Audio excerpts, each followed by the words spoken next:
Hello everyone and welcome to Sky Sports Fantasy Football from Fantasy Football Scout. I am Luke and with me as ever is Niall. It's game week 6 preview, the week after Overhaul. How are you doing, Niall?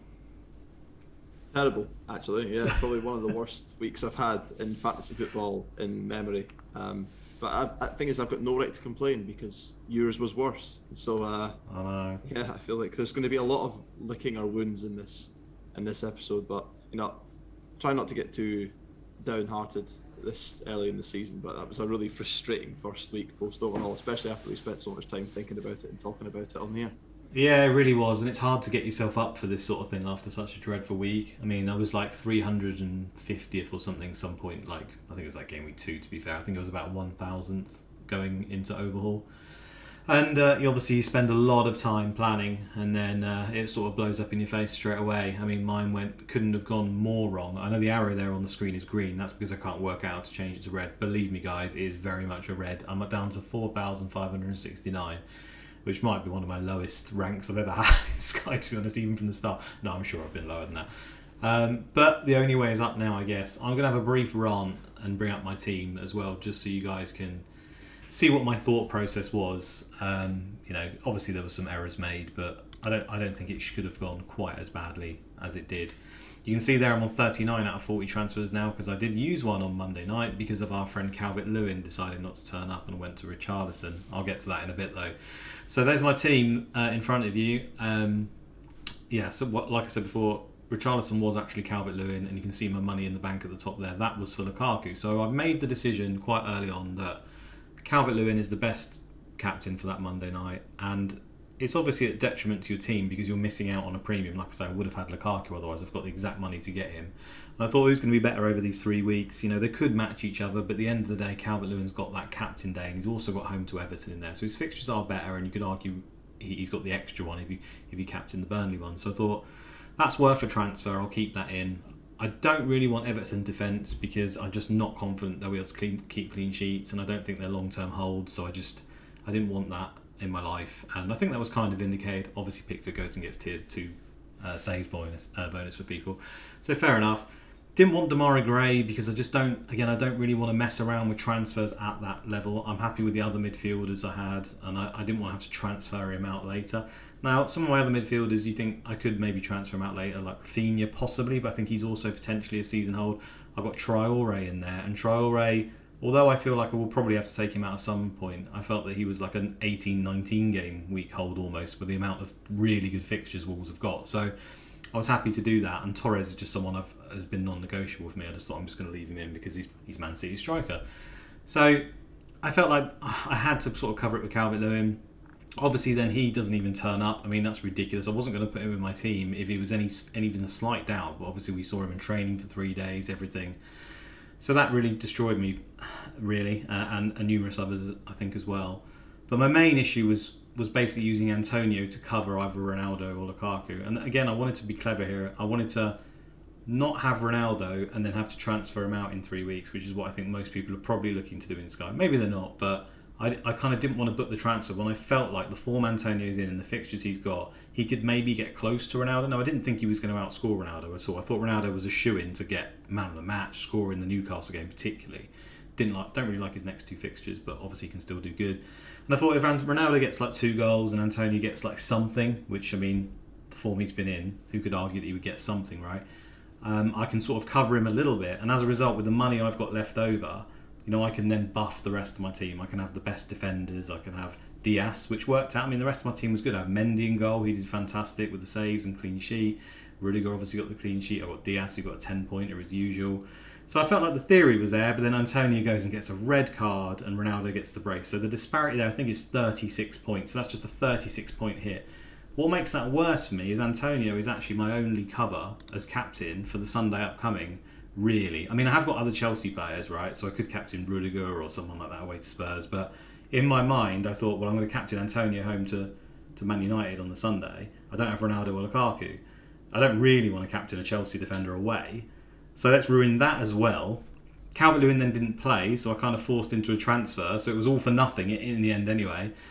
heavily weighed up Townsend, believe it or not, who then goes and gets a goal, assist, and man of the match. But again, I thought I can't get Townsend because Richarlison's the obvious pick. He's up front, he's on penalties. That'd be me trying to be too clever. After the week I've had, I've just got to secure it, and do that. I didn't really want to do it. I did it last minute. I wasn't sure it was going to work, but I can't really be too results orientated there. So in the end, a massive drop for my team. Obviously, the other things that happened for everyone. Obviously, Antonio got the red. Anyone who's got him, a lot of people ignored him. Fair enough, he did well. Torres did nothing. Traore got man of the match. Fair enough. Rafinha didn't expect too much. Salah was the obvious captain. Christensen didn't play. I think there's a lot of questions about him, so that's kind of annoying. But I was kind of half expecting that one. And Webster, again, I'm not going to complain too much about that because I think virtually everyone's got that as well. So as far as first weeks go, aside from Salah captain versus Leeds, it couldn't have gone much worse, really. It was pretty awful. Sorry, I know I've just waffled for ages, but I wanted to give you guys some insight into my thinking, even if it turned out to be wrong. I just think it's a little harsh that Antonio to get a red card and everyone else's captain to get, a brace and man of the match. There we go. Any thoughts, Niall, on that? Oh, God. Yeah, no, it's a good thing I haven't had my dinner yet because it'll be coming back up. Listen to that. I'm sick for you. To be honest with you, I was feeling sorry for myself too after a pretty poor week. I've dropped from like 400 or 500 down to 1,700, which doesn't sound that bad. But similarly to you, Christensen obviously. I had Azpilicueta too. Didn't start. Came off the bench. Webster getting injured. You can live with that a little bit. Webster's highly owned. Lots of people have him. You need an enabler. Fair enough. You can move him on. I could live with that. Sunday wasn't great. Obviously, a lot of the Liverpool assets did well. I had Salah as captain. Rafinha did nothing. I also had Torres, like you said, he did nothing. I had another midfielder, El Yunusi, was put in as a budget option, nothing. And then, thankfully on Saturday, I did have Ronaldo. So Ronaldo basically saved the whole weekend. Him and Mendy, really. Mendy and Salah were the only players that got anything of note, really, for me. Yeah. But yeah, 87 points I think I finished on, which isn't a disaster. But the real kick in the teeth after a pretty bad weekend was last night, seeing that Calvert-Lewin, rumours spreading like wildfire throughout the day, that he wasn't fully fit, and then I watched the video that Everton posts and it's like, and the players have arrived, and I'm like, oh great, let's I'm sure Calvert-Lewin will be there, he's going to be on the bench at least. If he's on the bench I can still captain him. And yeah, sure as hell that he was not on the bus, nowhere to be seen. Yeah. And I justified it in my head that if Rafa, who I actually think Rafa is probably responsible for this whole thing, because there was that now not too subtle picture of DCL training last week with Godfrey, where they said, oh, Godfrey's back, and it just happened to be a photo of him next to Calvert-Lewin. And clearly he wasn't fit. And it looks like he's going to be out for a couple of weeks, so who knows, maybe that was Rafa mind games, but he finally was honest before the game and said, hopefully he was somewhat honest and said that he wouldn't be back for a while. So made the leap to Richarlison. We all know how that went. Painful. Yeah, I feel like absolutely awful. And here we were pre-overhaul. I wouldn't say we were gloating, that's wrong, but we were definitely saying, look at the gains that are to be made if you really think about things and you listen to these podcasts and you hear what we're saying. And here we are, after we're not looking good ourselves. But onwards and upwards. So yeah, I did waste the transfer on Richarlison, regrettably. But put it behind us and move on. Yeah. That's the way I look at it. Although I have, just while I'm still kind of complaining about my team, I think Christensen's starting again tonight in the Champions League. Yeah, we'll get to that. Yeah. And Thiago Silva isn't. So we've got questions on this to come. But yeah, overall, probably a 2 out of 10 first week back from the overhaul.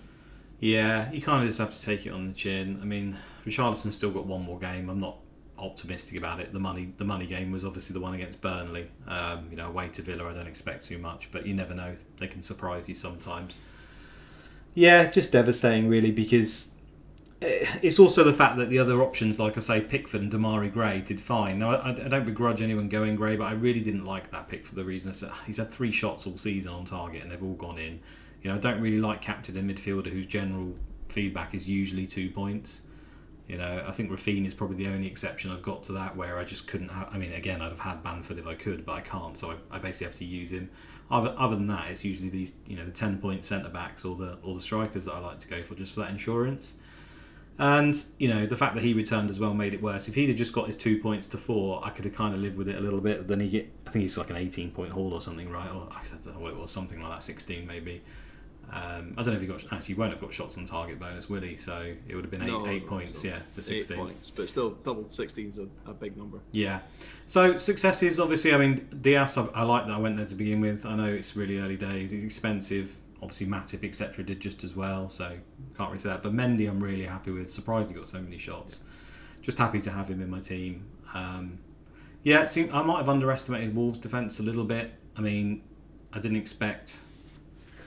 I wasn't so sure that they'd get any attacking returns or anything else to accompany the odd clean sheet that they might get. But Marcel and stuff are so cheap, and when I actually looked at him properly, and although he's injury prone, he's actually got tackle tier on 3 of the 4 weeks now as well to go with it. So if you've got a defender that cheap, I always look for my tiers, bonus points, and he's getting it. Now I know tackles isn't as secure, but that suddenly heightens it to me. So he might be one I'm looking at, and we'll get to that in the questions with what to do with Webster. I think with Webster, we still haven't got any information at this point. So the fact that it was sort of widely reported that it's a hamstring, that suggests he's going to be out for a while. Plus, Potter and injuries for me in the past has just been horrific. Lamptey's a perfect example. He always seems to be teetering on the edge of coming back, but never quite makes it, and I don't really want that situation.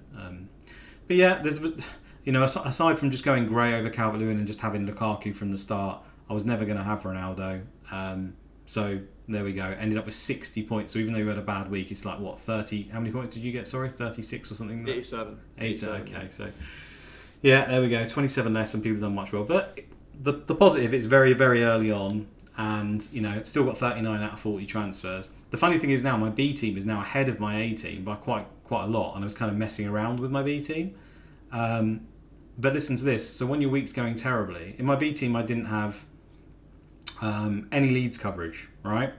So on the first day when Webster got injured, and I've got the 3 premiums in the B team. That's why I was doing well. Basically, the Lukaku, Ronaldo, Kane. I've got all the money to go to all of them. And I didn't have any Leeds. I thought I'm going to decide on Friday whether I want Leeds. I'm just going to not think about it. I just didn't want to give the brain space to that team, basically. So Webster gets injured, and I think, do you know what? I can bring in Llorente versus Liverpool, because then that covers me. I don't want for the game on Friday night. So when things are going bad, Christ alive, I bring in Llorente. I know he's injury prone, but to see him hobble off after 30 minutes, it's like that's another transfer down in that B team. It's not been good. Anyway, I'm going to stop moaning. Should we get to the questions now for what the people have come to listen to? Yes, please. Let's do it. Okay. So thanks for the replies, guys. Hopefully, if you're not on Twitter, follow Fantasy Football Scout. I often retweet it, so does Niall. Get your questions in there. And as we move forward, obviously not every week there's going to be big talking points. This week there's quite a few, because obviously we had quite a few injuries and stuff. Generally we like to plan for a long time. On that note, I actually got a DM from someone going, I've been loving all the pods, I've been loving it, but you guys keep talking about saving your transfers and not using them. What are you saving for? And I responded going, trust me, you'll see, like, injuries happen all the time, stuff happens. We talk about saving them because these things happen. He's like, oh, okay. And then where we go, week 1, like red cards, injuries, players dropped. It's like, doesn't matter what you do, it always hits you that way. Anyway, welcome. Yeah, exactly. First question from For Reasons Unknown. So he says, I had 0 transfers planned till the 2nd of November earliest, but Antonio and Christensen are now 2 issues. Is it knee-jerk to use 2 transfers now, or do nout is best? So do you think those are issues, first of all? Yes. Yeah, I think, Antonio I think is an issue, personally. The problem you've got with Antonio is he doesn't play again until the next Sunday, am I right in thinking? So he's obviously, he doesn't play this week, and then his game after that is on the Sunday. Yeah. So you're probably going to be missing 2 games from potentially, if you've got the budget, a premium striker. Now, I don't know what his team's situation is, but if he plays on the Saturday, he plays on the Saturday in game week 7. So he just misses Man United and plays Saturday. Yeah.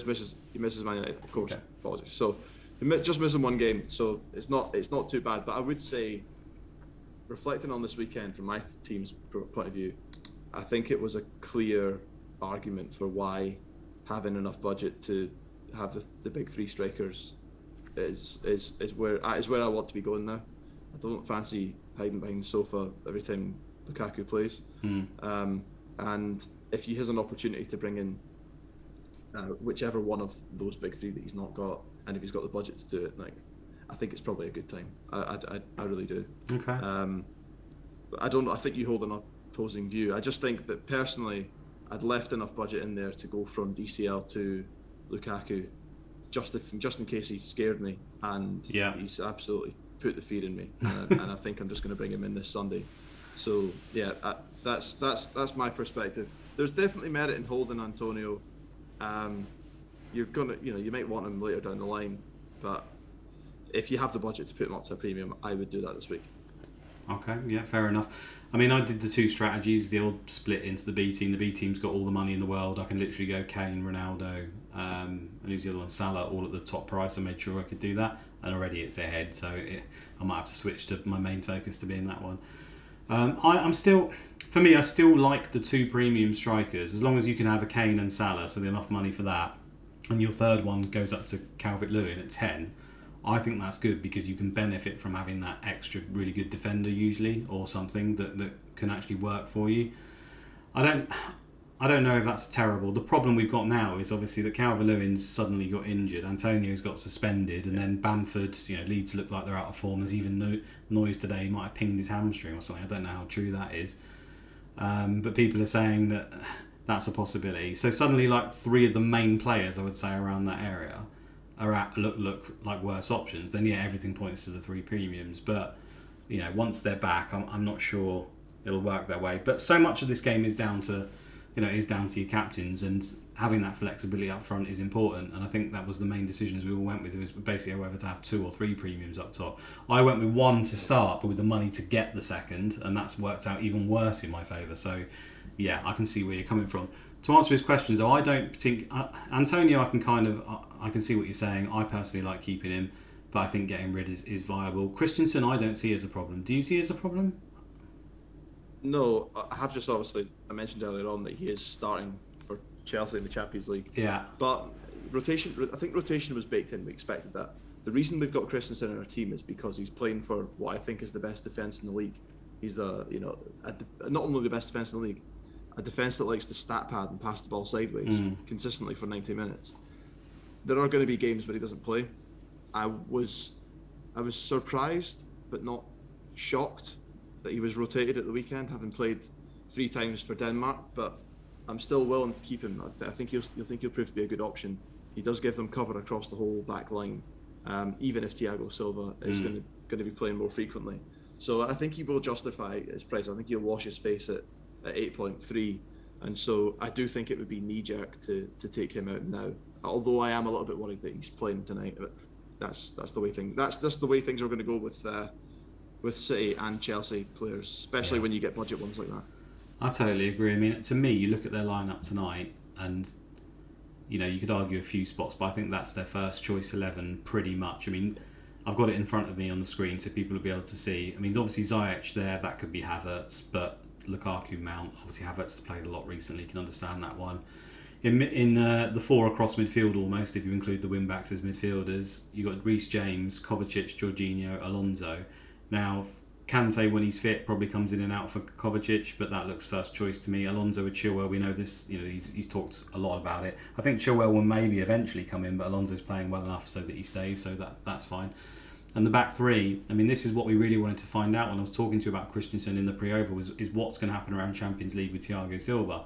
Now, to me, I'm not sure we've 100% got that answer because the international break was just prior to it happening, and we also had the whole Thiago Silva's not going to play because he's banned and all this drama, so I don't think we quite got the answer. But to me, what's positive is that is the strongest team you could probably put out tonight, outside maybe Havertz, who needed a rest, and Christensen's in it. So I've said this again on the overhaul thing before, it doesn't matter if the guy misses the odd game if he's going to be getting 10 pointers every time he actually does play, because it's the equivalent of a terrible pick or someone more expensive picking up 2s and 4s and stuff, which, he's not always going to get 10 points, but he's pretty much always going to get 5 or 10. Do you know what I mean? The only one I'd say... if you look... Go on.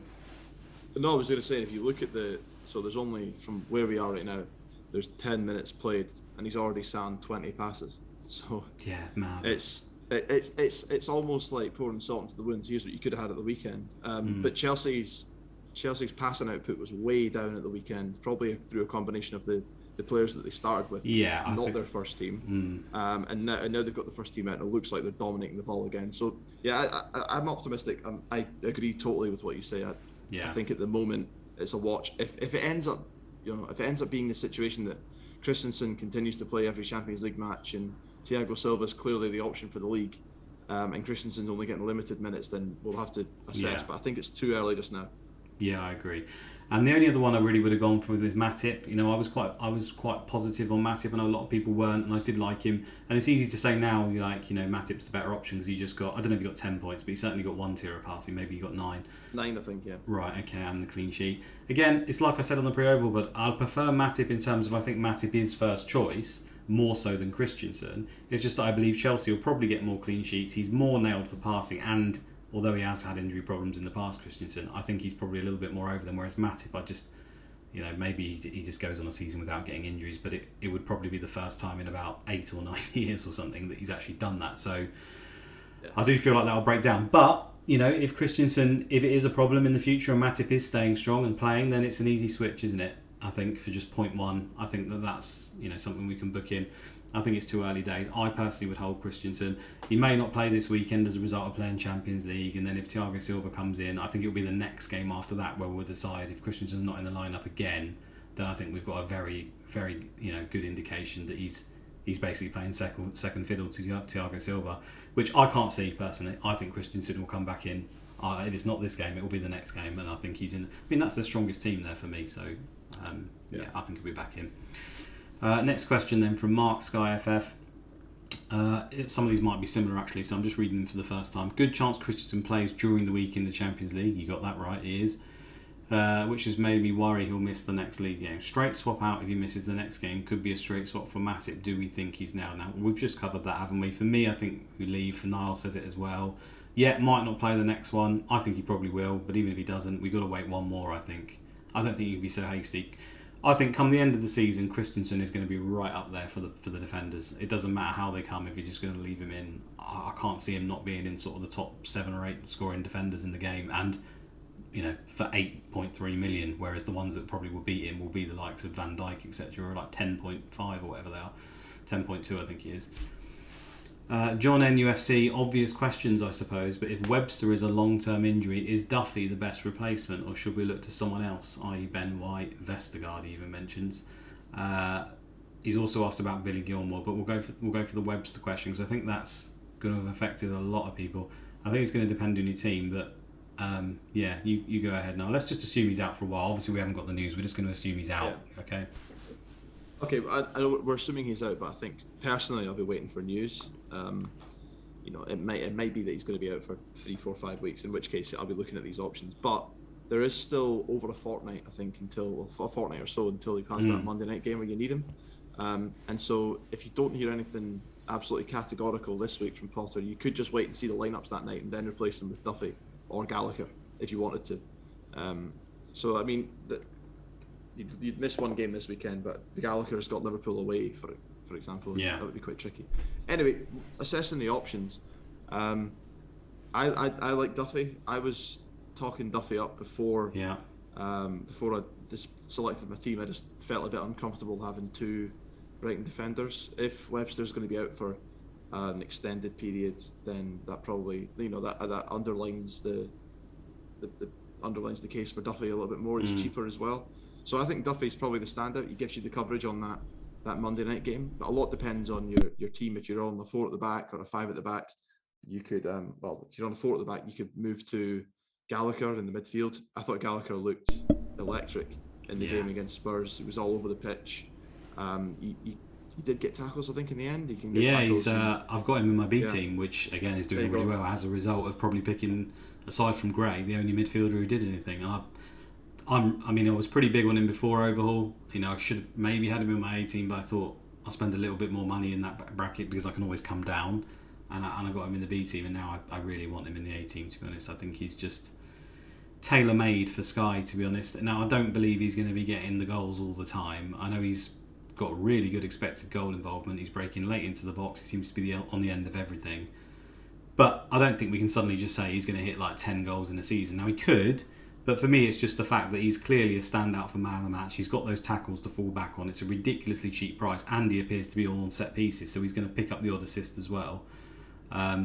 Yeah, I just think it's a no-brainer, really. If you can get to Gallagher, the perfect thing is that he obviously covers that Brighton Palace game as well, doesn't he? So the fact that Webster's injured, you just go straight to him, and I don't think that's a problem. I am, however, with you on the fact that, for example, in my A team, just so annoyingly, I'm 0.1 short of actually going from Webster to Gallagher. So there's no easy way for me to do it. So I will just say on this, as good as Gallagher is, the fixtures are bad, and I don't think it's like a panic you have to get him sort of player. It's not like a Lukaku or Ronaldo who's going to bang a hat-tricks and stuff. I feel like you can work out a plan to maybe bring him in at a later point, and you don't need to just completely smash your team to get him. But he's clearly going to be a decent option.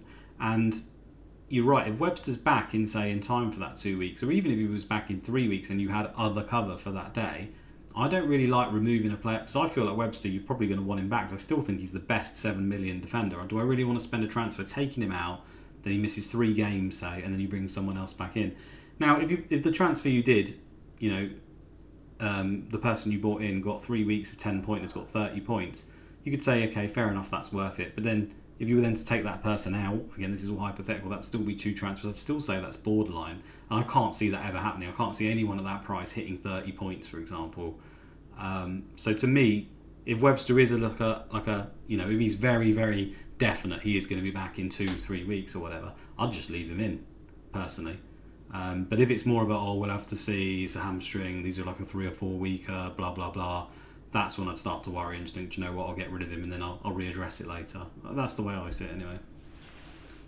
Yeah, I think that's wise. Some of the other options he mentions in there, Marcal, I think he looks more and more like he's going to be the first choice at wing back for Wolves. He's also very injury prone as well, though. That's the problem. He is another one who's very injury prone. So that's the thing. If you're moving Webster on to someone who's, for example, I'll give you a player, Kilman. Kilman had close to passing, close to tackles, got the clean sheet throughout the weekend. If you were to move Webster onto Kilman, you might find yourself in 2-3 weeks' time wanting to move Kilman back to Webster, and that's not going to be worth it. So wait and see on the extent of Webster's injury first of all, and then I would also, if you get the chance to see a lineup, say, before you bring someone else in, then that'd be great too. The last thing you want to do is bring in, let's say you bring in Veltman as an alternative, or you want to bring in, you want to bring in, say, Cooper. Even Cooper. There's a risk that you might end up moving back to Webster in the future anyway. So I don't see it as an absolute stick-on transfer unless he's out for, say, four or so weeks. That's probably the threshold I'd go for. I agree, yeah. And ultimately, I think you could probably get away with skipping that Brighton and Crystal Palace captain day if you really wanted to, because nearly everyone would either been on Webster originally and now hasn't got a plan, or maybe will bring Gallagher in for that game and captain him. And yeah, as much as I'd love to have Gallagher for that game and captain him, he's still a 7.3 million midfielder. The chances are he probably doesn't do too much. You'd like to think that he's not going to bang 3 goals, for example, and completely destroy your rank. So yeah. He's mentioned Ben White and Vestergaard. For me, Ben White's just, I know the fixtures are good, but he never actually showed the passing bonus at Brighton particularly. We always thought that he probably could get it because a lot of the Brighton defenders got it, and he would get it on occasion, but then I put that down to the fact that he was playing in midfield, and he is obviously a ball player, playing centre-back. Now, we know the Arsenal defenders did quite regularly get passing bonus, but so far this season, they've not really shown it, and when Ben White's been there, he's been close a few times, but I don't think he got it. I'm pretty sure I checked. Home to Norwich, I'd expect him to be getting passing bonus there, and he hasn't got it. So for me, with 0 goal threat, Arsenal not the best for clean sheets and stuff really. It's just the fact there's no pass. I know it's cheap, but I personally wouldn't go there for 7.8 million when there are the likes of Marcal at 6.2 or Duffy at 6.6 and Cooper at 6.9. Even though they might not get as many clean sheets, Cooper's probably going to get passing versus Newcastle, for example. I'd have thought. And Vestergaard, I do like Vestergaard, but I think there was he went off maybe even with a slight injury again. So I think they're rushing him back, to be honest, because the team's so bad. So I probably wouldn't look there yet. He's also mentioned Billy Gilmore randomly dropped last week, but a good run of games to hit tiers. Do you keep faith and assume it was a rest? So the Gilmore gander. I'll just touch on this one quickly. He's made some comments since that he was trying to protect him for playing a lot of time in the international. I think also he made some comments about he's still young, he's still learning. They made like a bit of an error. Him and Williams, he called them both out, saying they'd actually be at their main team clubs and still playing there. If they were the finished article, they're not, but that's a good thing. You know, he's trying to put a spin on it. So I think he's just trying to bring them down a peg, probably because they've come from these top tier clubs. They're quite young and enthusiastic, right? And then they come to Norwich and they probably think they are a bit of the Billy Big, literally the Billy Big Gilmore. Probably thinks it, and he's probably bringing them down a peg. But I think it's a little bit of protection, and the game was a tough one. So I personally think he'll be back in the team. They've still got the nice run. But obviously this week's going to tell us, right? If he's not in the lineup again this week, then it's panic stations. But for me, you leave him in for now and you see. I assume you're probably the same on that, right, Neil? Yeah, I mean, I still like him as an option a little bit. I was obviously a little bit nervous that he did play most of the minutes in the 3 games that Scotland had during the international break, and I was also slightly worried that Norwich seemed to have played a bit better at the weekend. Well, I think they got battered, to be honest. I know they lost 1-0, only 1-0 in the end, but I feel like the stats all point to Arsenal having a much better game. Arsenal had an immense amount of chances, but I'm just unsure.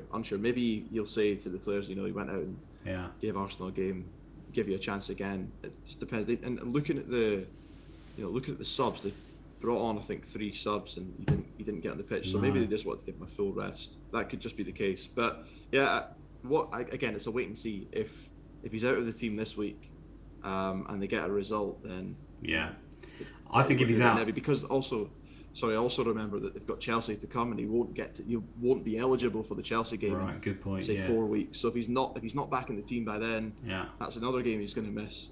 So yeah, it's definitely. I wouldn't make any rash transfers right now. I'd watch this game, maybe even the next game, and then make the judgment call. Personally, for me, if he doesn't start at home to Watford and there's no injury, for example, he's just sat on the bench, then for me it's just you're going to have to get rid. And I mean, Gallagher's just a little bit more, right? He's trying to find the money in Sky, sometimes hard, but he's clearly the standout in the cheap midfield price for me at the moment. So that's where I'd just look to go if that's the case. I think he'll be back though, and I think he'll be fine. I wouldn't be surprised at all if he picked up passing and an assist versus Watford and even man of the match. I think he could do it. Maybe I'm optimistic because I'm having to play him in my FPL team this week, but I've got high hopes for him this week. Auto Recluse says, what are your thoughts on a mad punt of Webster out to a Newcastle player in view that their fixtures list isn't bad? Leeds may not be the best captaincy on the 17th.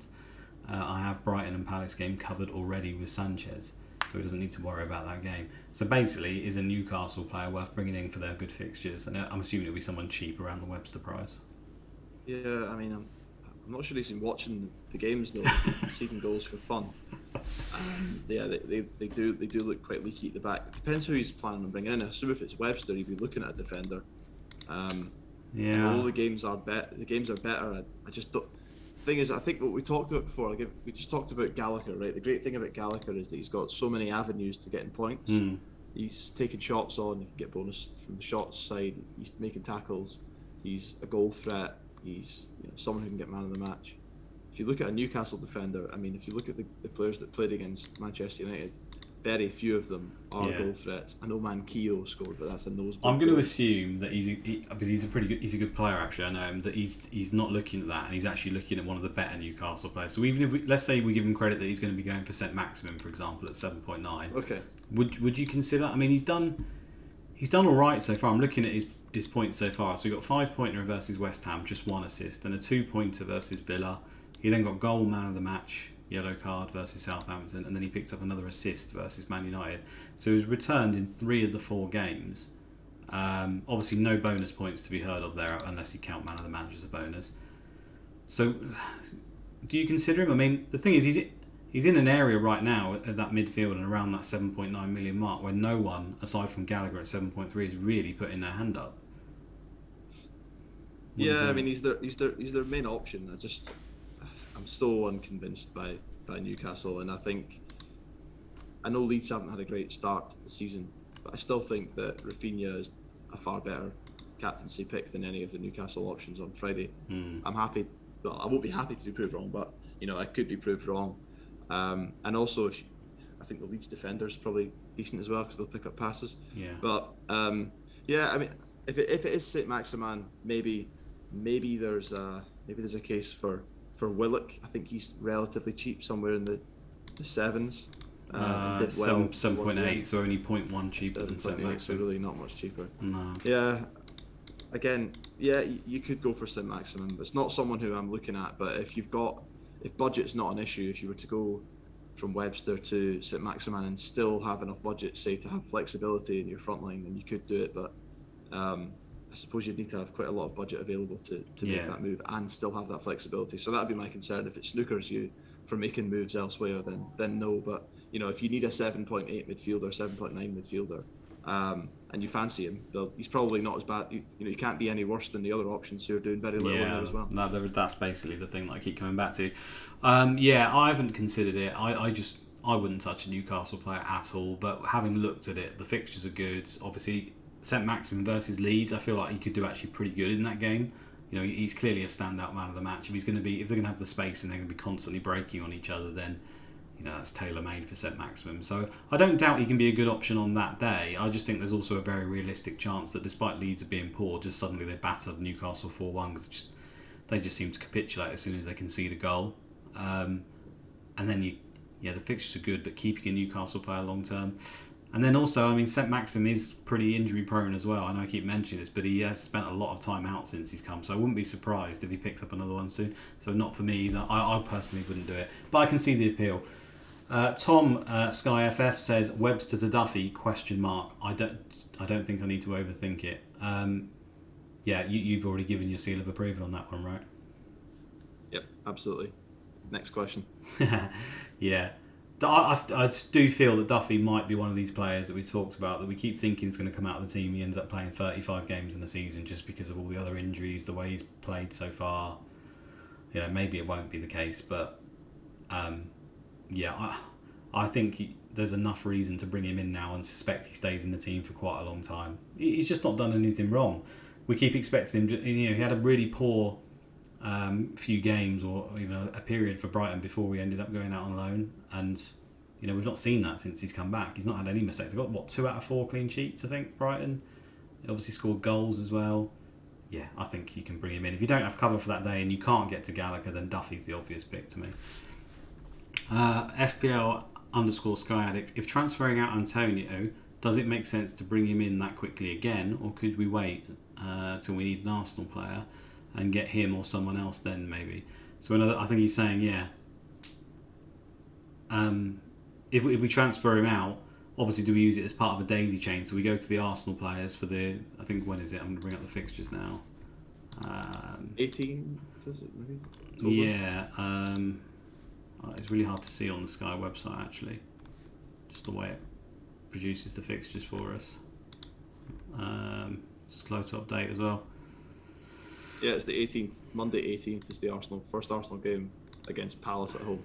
Okay, so basically take Antonio out, bring someone else in for a few fixtures, ignore Antonio for a while, end up going to your Arsenal option on the 18th, and then after Arsenal have finished on the 22nd of October, going back to Antonio, who plays on the Sunday versus Spurs. I think that's fine. You've already talked about Antonio being a slight problem and maybe moving him out, so I think you can do that if you want to. I'm keeping him because I love him, but I see the appeal. The only thing I would say is if you're going to take Antonio out, you're probably going to need Kane. So Sunday 17th of October, before that Arsenal game, West Ham are playing Everton. The only other game that day is Newcastle against Spurs. And then if you go to the game week prior to that, 3rd of October, Liverpool are playing Man City, so I can't see great appeal to captain either side there. West Ham have got Brentford, it's a good game. Antonio could be captained. And the other game that you'd consider that day is Spurs at home to Villa. So I think it's, if you are going to bring Antonio back in, then you can captain him those days. But if you're going to wash your hands of him, you're probably going to have to bring in Kane, and that's going to be something you have to think about from a budget perspective as well, because clearly there's a huge gap between those two players. Yeah, no, I agree with that. I'd really want Kane as captain for the Newcastle game on the 17th of October. I know Spurs haven't looked great at the moment. If Son's still out, but it's Newcastle. We've seen already. Anytime they're playing, anytime you need Newcastle to hold firm because you haven't got a captain, they'll just fall apart. Take it from someone who didn't want Ronaldo to score this week. Everton, I suppose, obviously, if you've got the outstanding Demarai Gray, then you could captain him at Everton, home to West Ham. He could do absolutely fine, or Pickford. But it's going to come down to the individual. But yeah, I think Niall's advice there was top notch, to be honest. In Your Dream says Webster to Marcal. I don't know how to say his name. Is it Marcal? He had him in a few drafts over Christensen until the last minute, and then he's put Gallagher, White, Duffy. So we've kind of already tackled this. It's the same people we're all looking at. I think for me and Niall, we've already said Duffy and Gallagher are great.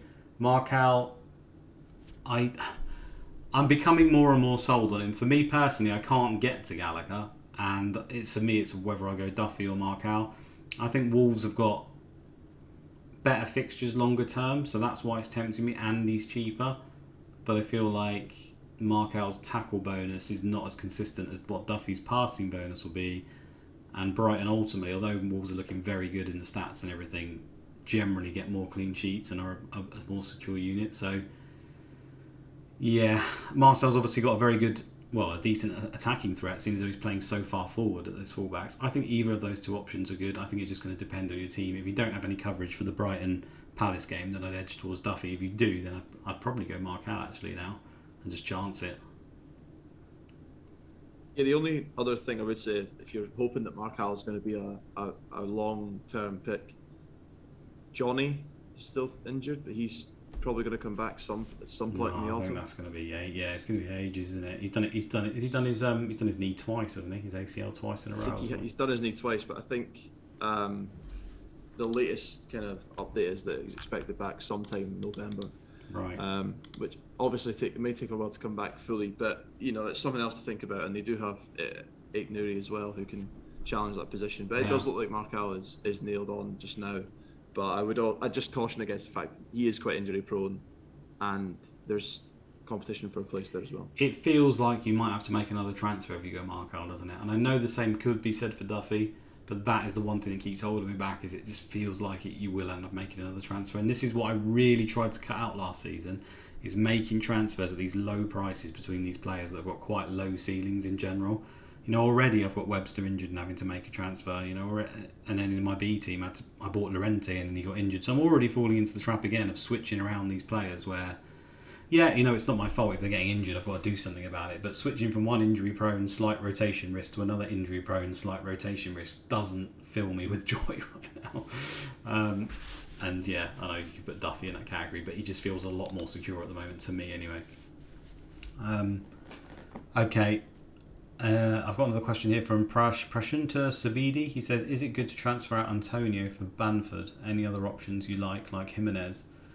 I'll throw that over to you. Thanks for that, for if he's already got a captain for Friday, then I don't think I'd do it. I think if you're only going to be taking Antonio out to bring someone else in at around his price, then I'm not convinced it's the right move. I would probably just hold him. I think, like I said earlier on, if you are able to move Antonio on to one of the premium forwards that you've not got, then I think there's an appeal to do that this week. Otherwise, I just don't see I'm not sure that Banford is going to end up being a better choice for the next 6 weeks, say, than Antonio. Antonio's still got some good captaincy options. So, and if you've already got cover for that game on Friday, I don't think I'd be doing that. And the other option of Jimenez, I don't think he's actually scored in the league since he came back. No. So no, I don't think I would do that either. Not until we've seen some semblance of form. And the thing is with Jimenez as well, even if he does score, he's the kind of player that gets one goal, one shot on target, and not often man of the match. So he's sometimes 7 points, which is fine, but he's not someone who tends to haul big. So that's the way I'd look at it. If you can get premiums, fair enough, take Antonio out. If you can't, then I think there's a case for holding him. Yeah, I agree. And if you were going to go to Banford, you probably should have done it versus Liverpool. I know he only got 2 points, but you've got the extra points there as well, and obviously could have returned. Leeds fixtures are great. I just think if you've got Leeds coverage already, doubling up's not a bad idea, but then sometimes you cause yourself problems where you end up captaining Banford, and then Rafinha goes and outscores him. So actually, the transfer costs you points in the end, like in some way, because say Rafinha gets a brace or something. I know it can work the other way, but generally those kind of decisions usually backfire on me when I've already got a decent enough captain and then I try to shoehorn in another captain, like almost for no reason. But the fixtures are great. I just think if you've got Antonio now, you miss the one game versus Man United, and then you keep him going, because the thing with Antonio, it's not like it's just a surprise, he's done well these last 2 weeks. I mean, he's been doing really well for West Ham for a long time now. Whenever he's on the pitch, his stats are through the roof, he does really good. Now, I know that was slightly exaggerated in the first 2 weeks because it was exceptional, but he's not going to suddenly just be a bad option for me. I know they've got Europe and everything else and we can see how it works, but I still just think Antonio, when he's on the pitch, when he's playing for West Ham, he's always got a real good chance of points, and I think he's going to be one of the best. He's going to be one of the best value strikers in the game at 8.8 million. Only injury is going to hold him back for me. The moment he gets injured, I might get rid of him, and then that'll be that. Because I don't want to go on that train of injuries back over and over. I'll probably just ignore him from that point. But until that happens, I can't see many strikers around that price beating him, to be honest. Or even close. I mean, like I say, I had the opinion that he could even get close to some of the top strikers in the game. I think that's all our questions. So, unless there's anything else you want to add, we can move on to sort of previewing the week if you want, Niall. Yeah, so one final thing I would say about cheap strikers that you might want to think about for that Monday night game if you've got, if you need to have a striking option or you don't fancy having Gallagher or Duffy. Edouard might be an option. I reckon after his brace at the weekend, he's probably going to come into that team, and if that 20-minute cameo is anything to go by, then he's going to be pretty potent in front of goal for them. Obviously, they were playing against a 10-man terrible Spurs outfit at the time, but one to watch for sure. Definitely, and yeah, you don't have to. I don't think you go down to that 7.7 million and leave nothing in the bank to ever get away from it. I think that price bracket, you've got Pookie, you've got Tony, Pookie comes into a lot of really good fixtures now as well. Tony, I think, although he's not set the world alight, I still think he's playing pretty well, and I don't doubt that he will get some goals. Obviously, he just takes a couple of penalties as well. So that bracket isn't the worst. It's just obviously taking that premium striker slot. But if we need to then in the future, let's say Christensen is a problem, say Matip's now injured, and we want the likes of Diaz and Laporte, and we want Van Dijk, and we want whoever, maybe we do have the two premium forwards and we look for the cheaper striker. And at the moment, between Pookie, Edouard and Tony, I know Edouard's only played a little bit, but he looks pretty good. And Palace look pretty good, don't they, Niall? That's just what I was saying, that they look like they might become a decent team. Gallagher suddenly looks an option. Zaha's back. Even Guaita's keeping clean sheets. What is it? I was going to say, I know. Listen, I don't think the clean sheets will last. But yeah, fair play to you. If you'd gone for Guaita and goal, you probably would have had the budget to have Lukaku instead of Antonio.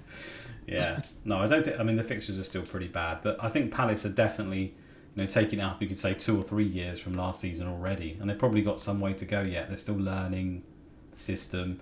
The fixtures have been bad. They've still got players to come back. Eze's still not quite back. Elise as well is obviously a big signing for him. Yeah, I think it's exciting times for him. As long as there's a problem with these teams is they need to keep their first 11 fit. If Anderson or the other centre back Gueye gets injured, then they're in trouble all of again of a sudden for me. But I think they're looking decent, and when their fixtures turn, they've got options now. It's really annoying that Zaha's a forward actually, because he's playing really well at the moment on penalties. It's 8.6 million. I feel like if Zaha was a midfielder at sort of 8.5 million or just below, then suddenly he could actually put his hand up in that area. But obviously it's not to be. Right, let's preview the next week then. We're going to go through any transfers or captains you've got planned, anything like that. Obviously Friday night is Newcastle versus Leeds. I'm assuming you've got Mr. Rafinha in your team and you're slapping the armband on him. Is there any transfers or anything else going on there? Nothing else going on there. Some people might want to bring in Cooper possibly for that game. I thought if they were going to do it, they probably could have done it on Sunday. But the fact that Llorente is injured as well maybe does bolster his credentials a bit. But I would still, I'd still stand still on Webster until we hear more news. You might hear more before Friday. If you do, you might want to move on to him if you don't like the look of Rafinha, or hopefully not for people, but some people might be carrying Banford. If these rumours, which are unsubstantiated, I think at the moment, if they do come to pass that Banford has picked up a knock, then you might need to find some alternative cover for that game. And if you've got Webster, you could move to Cooper. But I think Rafinha will be the most captained option.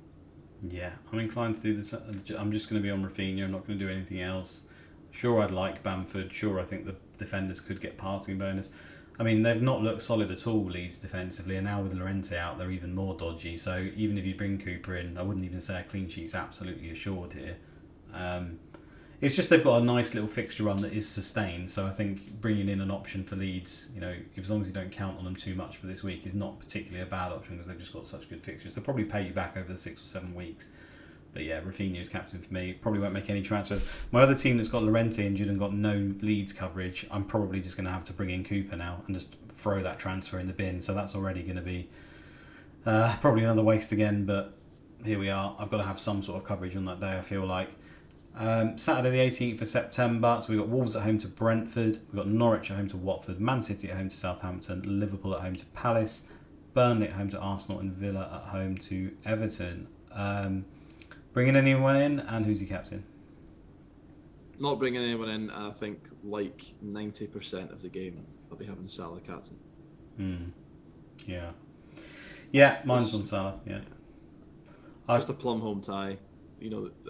Palace do look better, there's no doubt, but Salah still looks so sharp, and yeah, I don't think there'll be much variation on that day. There is maybe a case for a Manchester City player. Yeah. If we'd seen the lineups, and those of us who've got Torres, you could maybe go there. But I still think that Salah, even if I could see the City lineups and see that Torres was starting, I think that Salah's got a good chance of getting a brace or more. Yeah, I'd never captain Torres in a game like this because you just don't know he's going to play. Even if he does start, although he could do brilliantly and be a masterstroke, he could also come off on the 70th minute with a 2-pointer because he's not going to get passing or tackles up front for Man City.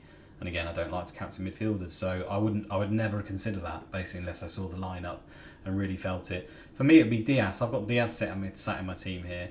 Now, given how good Man City's defensive stats are at the moment, I know Southampton have looked a little bit better of late, but you'd probably you put Diaz down for 5 points right now, right? He's going to get passing tier, right? So I could go with that, or hopefully the 10-pointer to 20. So is Salah going to outscore 10 points, basically? So I don't think that's a complete given, because Palace do look pretty good. And obviously for Salah to match that, he's going to have to score and get shots bonus, which he could do. It's just the whole fear of, does Salah get 2 or 3, right? And that's the thing that's in my mind. And everyone else will probably be on Salah. So I'm probably going to go Salah as well. But I do think there's a case for Diaz. I can't see I can see the case. No other options for me, but I can see the case for Diaz. I just think in these big home games for Salah, he's capable of getting more than one goal, shots, assists. It just, you could end up falling on the wrong side of that quite easily. So while Diaz is probably a safe 10-pointer or 20-pointer, Salah could end up with a 30-odd. Yeah, agreed. And although we say Diaz is safe, he has now played every game and there was Champions League, and it is, on paper, a fairly easy game for Man City. So is there, could he just randomly bring John Stones into that game? Maybe. I'm not saying it's going to happen, but there's always that chance, right? So it's Salah for me. Sunday the 19th of September, we got West Ham at home to Man United, where my captain will be Antonio. No, it won't. Brighton at home to Leicester, and Spurs at home to Chelsea. So I'll go first on this one because I can only really captain a Chelsea defender unless I want to... who else have I got? No, that's it. I literally have to captain a Chelsea defender in this game, which doesn't make me feel good unless I bring in Lukaku, which I was always going to do the Calvert-Lewin to Lukaku move. I was actually going to do it the next week. So Chelsea play at home to Man City the week after, for example, and Everton are at home to Norwich, right? So I was going to have Calvert-Lewin at home to Norwich. May even be a consideration for captaining that one. And then I was going to move to Lukaku on the same day on the next week, which is game week 8. So it wasn't ideal. Calvert-Lewin was away to Man United, and I was just going to go straight in on Chelsea's great little fixture run and bring Lukaku, not get the extra game. But now, considering Calvert-Lewin's not there and I don't really fancy Richarlison, I'm just going to move it to Lukaku, I think, and then have a captain at least away to Spurs. I don't think it's the worst thing in the world to have him as captain there. I think he could do fine. I think everyone else will be on Ronaldo, so I'll have to hope that Lukaku can get close to Ronaldo in that one. And then, the kick in the teeth is obviously miss Everton at home to Norwich, where it'll be sod's law that Richarlison goes and scores 3 or 4 goals in that game now. But what would you do? Would you just captain a Chelsea defender and just not bring in any power forward for that? Or do you think Richarlison to Lukaku's the move? Yeah, I think Richarlison to Lukaku is the right move. Spurs were pretty disappointing at the weekend. I know they were down 10 men for much of the game, but even when they had 11 men on the pitch, they were very good.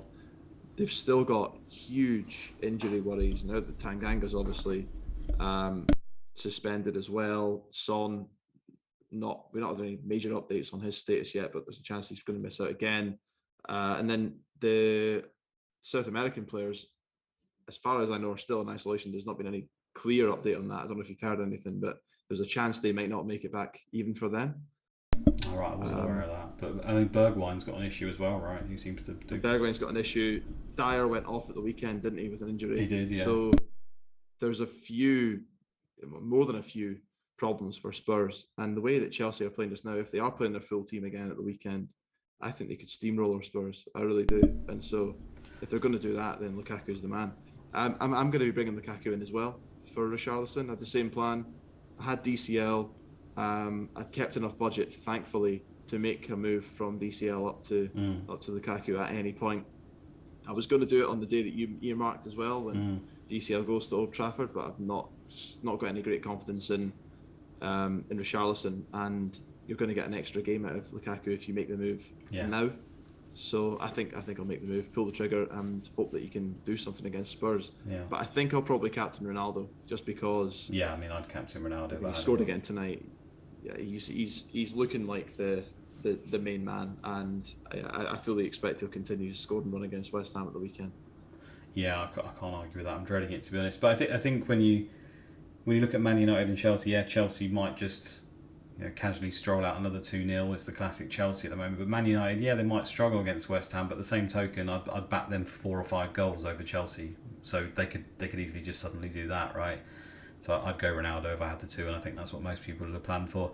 My only slight worry about bringing in Lukaku for this week is I know I get the extra game, but then, like I said, I missed the Everton game for Richarlison, which could end up backfiring. And also, it's the thing I mentioned before, bringing in a captain when I potentially have a decent captain. If I was to captain Rudiger in this game, or Christensen or someone, could they actually do better than him? But then I think Rudiger's passing numbers were a little bit down, and 1 goal. I mean, I don't really like captain defenders away from home. I know Chelsea are an absolute machine for clean sheets, but they will concede some goals eventually. So that feels like it could be painful. So I think I'm going to go for Lukaku in the end.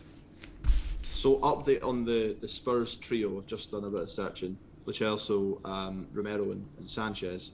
They're only allowed to return to England on Saturday. So they'll be returning on Saturday and then potentially going straight into the team on Sunday, or they might miss it. So that's obviously a big worry again for not ideal Spurs. At all. No. Okay. No. Well, that's convinced me, because I think Romero's still quite new to the league, and obviously a little bit rash, I've heard as well, in terms of the way he approaches it. I feel like Lukaku could have a field day there potentially. So I think that's sealed it for me. I think that's it really. I think hopefully we've answered all your questions, guys. Is there anything else at all you want to add, Niall, or should we end it there? I think we've done all we can, and hopefully we'll be back next week with smiles on our face rather than this. Yeah. Rather than this turgid evil. Yeah, this game's evil, isn't it? It really can hurt you. Obviously FPL, all the other fantasy games, they can hurt you, but with Sky, when you have these multiple captain days where there are huge hauls and huge swings, they're going to hurt you. And we talked about it pre-overhaul. We can't have all of these players. So I've been hit day one here really hard. I'd be surprised if anyone gets hit by that disparity again with a red card to a brace. But there's going to be numerous weeks coming up where we're going to wish we had a Kane, a Lukaku, a Salah, because we've had to fix them around. I'm not going to have Salah versus Watford in my current plan, because just the way it's worked out, Salah could easily hit 2 or 3 goals in that game, and that's really going to hurt. And it's going to be the way. We've only got 3 forwards, right? So, we'll have to get used to it, I guess. Quick nod to the members area like we always do at the end, guys. A lot of the stats we obviously use to guide our predictions. The passing stats, which again I haven't brought them up this time, but they are in the background here. If I just move back, As you can see, Laporte is currently smashing it. Right at the top of the successful passes per 90. He's really piquing my interest, to be honest. If he keeps in the team, it's a dirt cheap price, so I'll be looking at him as well. Obviously, we don't know that yet, so it'll be interesting to see what Man City do in the coming weeks. But yeah, get yourself in there, find those gems, and yeah, we shall see you on the next one, which will probably be the same time next week. Good luck for the game week, everyone. Good luck. Yeah, catch you later, guys. Cheers.